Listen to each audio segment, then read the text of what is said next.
मोठ्या उत्साहात सर्वत्र गणरायासह गौरी मातेचे विसर्जन झाले।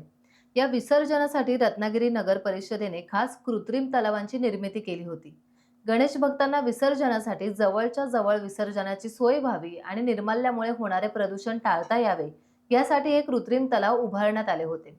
मात्र रत्नागिरीकरांनी या तलावांकडे पाठ फिरवल्याचं दिसून आलं। अगदी हाताच्या बोटावर मोजता येतील इतकेच गणपती या तलावात विसर्जित झाले।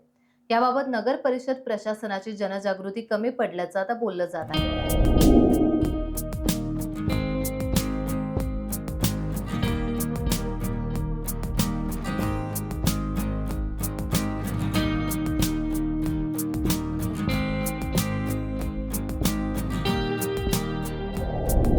टाइम्स डिजिटलला लाईक करा, सबस्क्राईब करा, शेअर करा आणि बेल आयकॉन दाबायला विसरू नका। पाहत रहा टाइम्स डिजिटल।